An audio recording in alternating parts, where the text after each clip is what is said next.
तो पहला सवाल मेरा मामा जी से ये है कि ये मंदिर टोटाबान निरंकार का कब से है यहाँ पे? मैंने एक बात पहले भी बताई कि ये इस मंदिर की स्थापना बाद में हुई है और इसकी मान्यता भी बता दी है, लेकिन यहाँ पर जो मंदिर कब से है इसके बारे में जब हम छोटे छोटे थे तब यहाँ पर मंदिर का काम शुरू हो गया था। लेकिन अभी कुछ ही समय पहले यहाँ पर कुछ हमारे जो भक्त शौकजन हैं, जिनके पास धन भी है, मन भी है और शक्ति भी है, बुद्धि भी है, विवेक भी है, तो उन लोगों ने यहाँ पर बहुत अच्छे ढंग से प्रोग्राम करके और इस मंदिर का निर्माण करवाया है, जिसमें कि कुछ सहयोग हमारे जो यहाँ पर विधायक हैं दिलीप रावत, उन्होंने भी यहाँ पर सहयोग किया है और उन्होंने भी यहाँ पर हमारा काफ़ी मनोबल बढ़ाया है। मुझे अभी भी उम्मीद है कि यहाँ पर कुछ लोग संस्थागत जो हमारे यहाँ पर एमपी हैं, एमएलए हैं और मंत्री हैं, जिनके हाथ में कुछ शक्तियाँ हैं, वो अगर थोड़ा सा सहयोग करें तो यहाँ पर इसका जो मान्यता है, यहाँ पर एक बहुत विशाल मंदिर और अच्छा कार्यक्रम हो सकता है। तो इसकी जानकारी, सटीक जानकारी के लिए पुरातत्व विभाग भी इसमें कुछ हस्तक्षेप करे तो इसकी जानकारी ये हो जाए कि कब से है और कब हमें प्राप्त हुआ है। हमारे दादा परदादा लोग यही कहते थे कि भाई हमें यहाँ पर मिला हुआ है। तो जो मूर्तियाँ जो उसके साक्ष्य हमारे पास हैं वो ग्राम कंडोली में हैं, कंडोली बड़ी में है, और उनके पास पूरे तथ्य हैं हमारे पास कि भाई इसका क्या क्या हमारे पास है, वो सारे मौजूद हैं आज भी। लेकिन सटीक जानकारी किसी को अभी इतना पता नहीं है, तो इसके लिए तो कहना मेरा कुछ अनुमान जो है वो गलत हो सकता है, लेकिन अनुभव ज़्यादा होगा कि भाई अनुभव सही होता है और अनुमान गलत हो सकता है।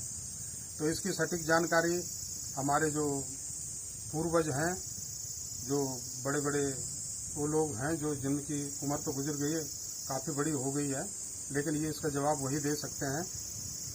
तो 1968 से यहाँ पर थोड़ा, मुझे ये है कि 1968 से यहाँ पर थोड़ा थोड़ा मंदिर का कारोबार शुरू हुआ है और उन्होंने यहाँ पर जो है इसकी व्यवस्था की है।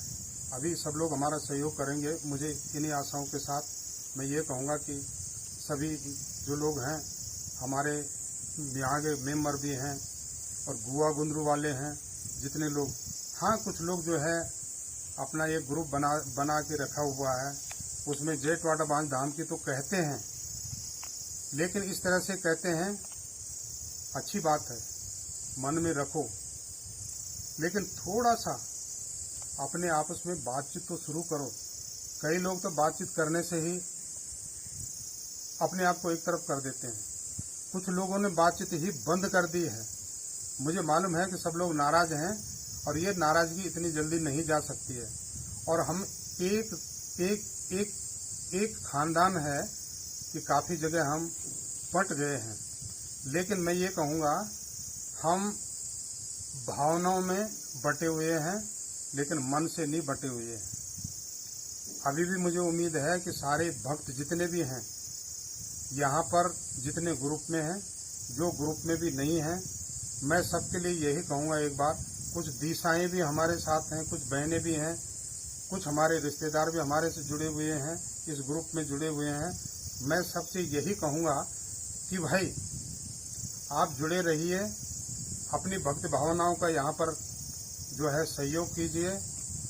मैं किसी से ये नहीं कहूँगा कि भाई आप हमें इतना ये करो ये करो, जो जिसकी श्रद्धा है, जो जिसकी श्रद्धा है, और भगवान भी उसको उस प्रकार से जरूर आशीर्वाद देते हैं। मैं आपको अभी मनीष ने मुझे पूछा कि साहब इसमें आप मुझे बताओ कि आपकी जो कहते हैं कि आपके ऊपर इसकी छत्र छाया है, तो ये छत्र छाया कैसी है। अब मैं उस छत्र छाया के बारे में बताता हूँ आपको। भगवान राम ने जब लंका पर चढ़ाई करी थी तो वहाँ पर बानर सेना तैयार थी, और कैसे बानर थे उस जमाने के, उस युग के, कि जो इतने इतने बड़े पत्थर हाथों से ऐसे कंधे पर नहीं रखते थे, ऐसे उठा के और पानी में डाल देते थे, लेकिन वो पत्थर पानी में डूबते नहीं थे। अच्छा, उसमें से सबसे पहले उनसे पूछा गया कि ये पुल बनेगा कैसे। आज वही समस्या हमारे सामने है कि इस मंदिर का विस्तार होगा कैसे। तो उनके पास 2 बंदर थे, नल और नील। ठीक उसी प्रकार से हमारे पास भी ऐसे लोग हैं।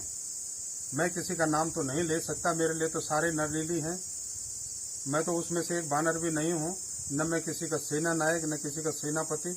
मैं एक तुच्छ प्राणी हूँ, लेकिन सिर्फ आपको इस बात की और इस भावनाओं का सम्मान करते हुए कि हमारे साथ जुड़ो, अच्छे काम में मदद करो, ठीक उसी प्रकार से ये बात बता रहा हूँ कि वो बड़े बड़े बानर राज और इतने इतने बड़े पत्थर लाते थे।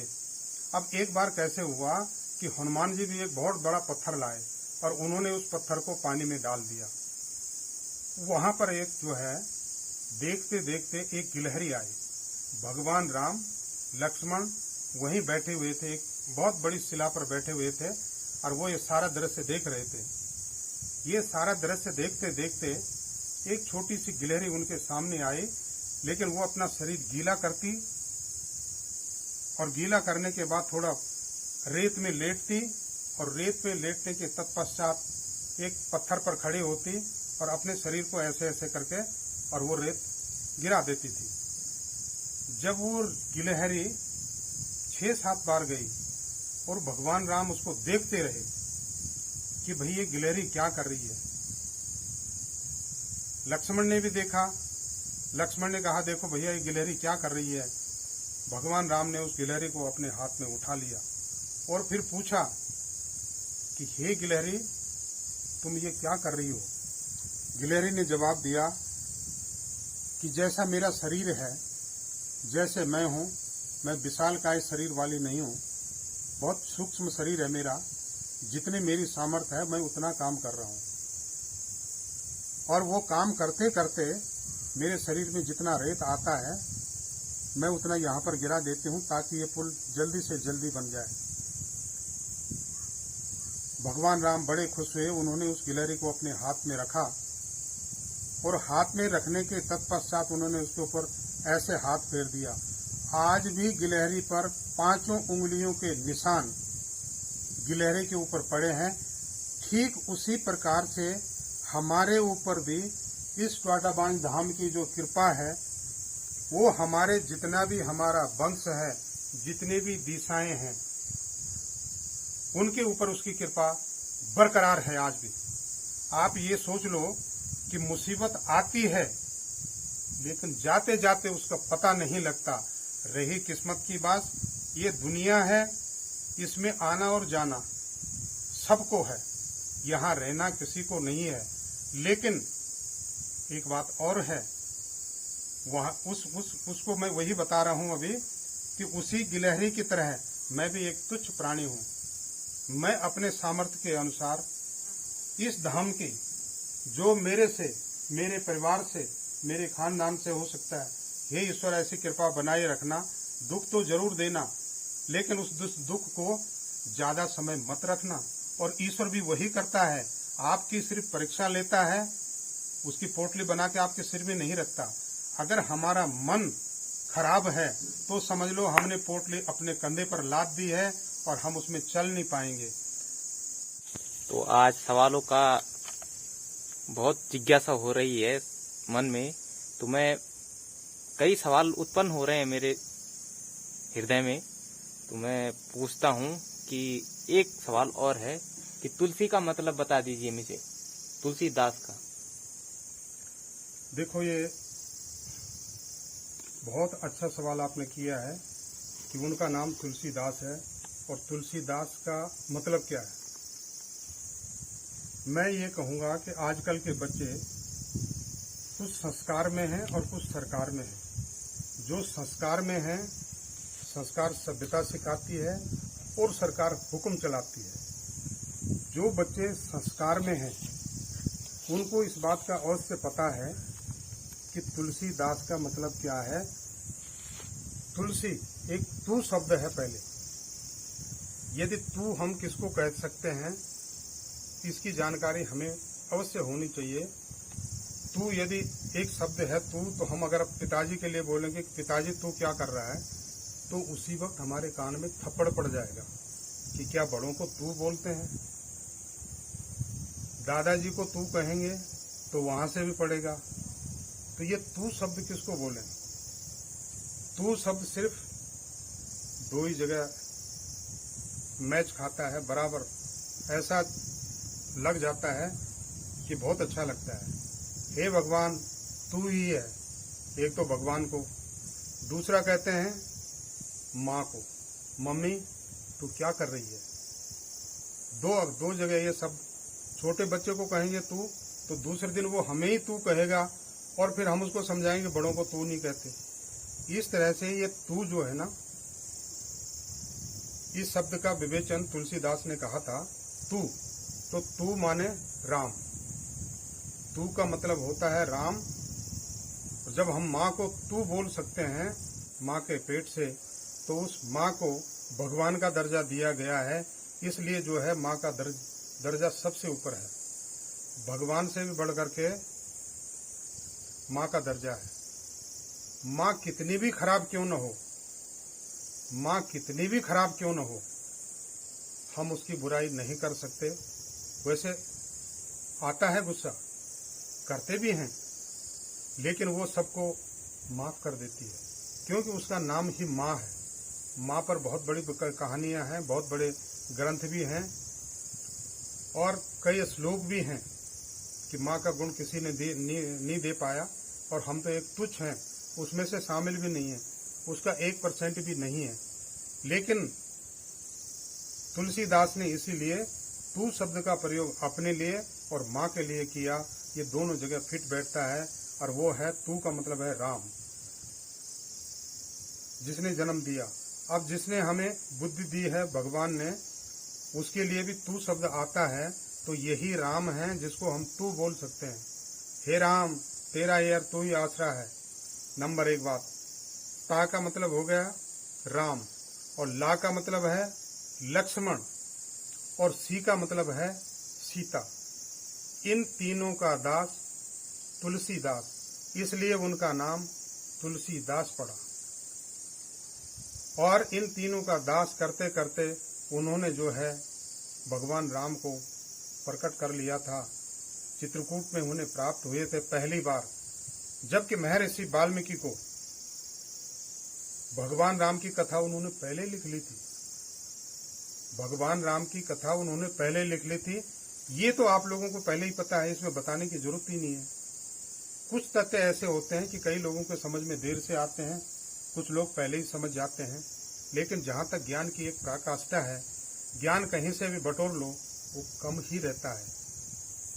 जिस तरह से आप अपनी आय के स्रोत कहीं से भी बढ़ा लेते हो, लेकिन फिर भी वो कम ही रहता है। कुछ लोगों को धन की जरूरत है, तो कुछ लोगों को ज्ञान की जरूरत है। इच्छा आपकी है, वो धन आपके साथ नहीं जाएगा, लेकिन भगवान को पाने की लालसा आपको आखिरी सांस तक चली जाएगी। एक दिन में 24 घंटे होते हैं। शायद आपको नहीं मालूम कि 24 घंटे में हम भगवान का नाम कितनी बार लेते हैं। जब हम माँ के पेट में थे, भगवान ने हमें 84 लाख योनियों से मनुष्य रूप दिया। हम इस धरा पर आए। धरा पर आने के बाद भगवान ने कहा, भाई तुम मेरा नाम कब तक कब लोगे, 24 घंटे में कितनी बार लोगे। वहाँ हम उल्टे लटके रहे और भगवान से कहा, हे भगवान हम तो तेरा ही नाम लेंगे, ये पक्की बात है, तो हमें सुरक्षित बाहर निकाल दे। और बाहर निकाल लिया। जब हम बाहर आए, बचपन में गए, माँ की गोद में खेले, पिताश्री ने हमें पाला पोसा, गुरुजनों ने हमें शिक्षा दी। शिक्षा के साथ साथ दीक्षा नहीं मिली। अब दीक्षा क्या है? जो लोग गुरुकुल में पढ़े हैं उनको पता है कि दीक्षा क्या है। जो लोग वैसे स्कूलों में पढ़े हुए हैं उनको सिर्फ शिक्षा का मतलब मालूम है कि हमें ये पढ़ना है और यही होना है।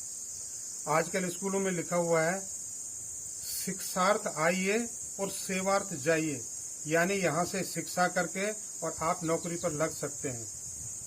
पहली बात, गुरुकुल में ऐसा करते हैं, आपको इतना मालूम हो जाएगा कि भगवान को प्राप्त करने के क्या क्या साधन है हमारे पास। गुरुकुल से कोई सा भी विद्यार्थी अगर घर में अपने माँ बाप को मिलने आता है तो सबसे पहले घर में आके एक यज्ञ करवाता है। यज्ञ करवाने पर वो सोचते हैं कि यार बच्चा तो अभी स्कूल से आया, गुरुकुल से आया, घर में यज्ञ को क्यों करवा रहा है? क्यों कि वहां संस्कारवान बनते हैं। इस तरह से वहां एक जनेऊ देते हैं, बाल भी छोटे रखते हैं, धोती पहनाते हैं, खड़ाऊ पहनाते हैं। उसकी जीवनचर्या सबसे अलग है। और आजकल गुरुकुल धीरे धीरे लुप्त हो रहे हैं।